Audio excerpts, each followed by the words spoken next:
এক ছিল সুন্দর এক বন, নাম তার রংধনু বন। এ বনের গাছগুলো ছিল লাল, নীল, সবুজ আর হলুদ রঙে ভরা। ফুলগুলো হাসত, প্রজাপতিরা নাচত আর পাখিরা গান গাইত।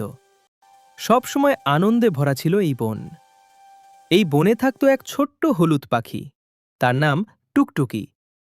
টুকটুকি ছিল খুব কৌতূহলী আর সাহসী। টুকটুকি, আজকে আমি নতুন কিছু আবিষ্কার করব। হঠাৎ টুকটুকি উড়ে যেতে যেতে দেখে একটা বড় গাছের পাতা ধীরে ধীরে ঝরে পড়ছে। বনের সবচেয়ে বড় গাছটা যেন মন খারাপ করে দাঁড়িয়ে আছে, তার সবুজ পাতা ধূসর হয়ে যাচ্ছে। টুকটুকি, এটা কি? রংধনু বনে এমন তো কখনো হয় না। ঠিক তখনই তার বন্ধু খরগোশ এসে হাজির। খরগোশ, টুকটুকি, শুনেছি হাসির আলো নাকি হারিয়ে গেছে। টুকটুকি, হাসির আলো? সেটা আবার কি? খরগোশ, বনের গভীরে এক জাদুর ঝর্ণা আছে। সবাই খুশি থাকলে সেই ঝর্ণা থেকে সোনালি আলো বের হয়।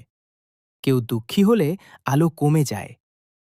টুকটুকি, তাহলে আমরা খুঁজে বের করব কে দুঃখী। এক কোণে ছোট্ট কাঠবিড়ালি বসে কাঁদছে। টুকটুকি, তুমি কাঁদছ কেন? কাঠবিড়ালি, আমার প্রিয় বাদামটা হারিয়ে গেছে, ওটা ছাড়া আমি খুব দুঃখী। টুকটুকি, চিন্তা করো না, আমরা একসাথে খুঁজব। টুকটুকি আর কাঠবিড়ালি গাছের নিচে ঝোপের পাশে পাতার ভেতর খুঁজতে লাগল। হঠাৎ কাঠবিড়ালি, পেয়েছি পেয়েছি! ছোট্ট গর্তের ভেতর বাদামটা পাওয়া গেল। কাঠবিড়ালি, ধন্যবাদ টুকটুকি। ঠিক তখনই ঝর্ণা থেকে সোনালি আলো ছড়িয়ে পড়ল। গাছগুলো আবার সবুজ হয়ে উঠল, ফুলগুলো ফুটে উঠল। জাদুর ঝর্ণা। যখন তোমরা একে অপরকে সাহায্য করো, তখনই আমার আলো জ্বলে ওঠে। খরগোশ, তাহলে আসল জাদু তো বন্ধুত্ব। টুকটুকি, আর একে অপরকে সাহায্য করা।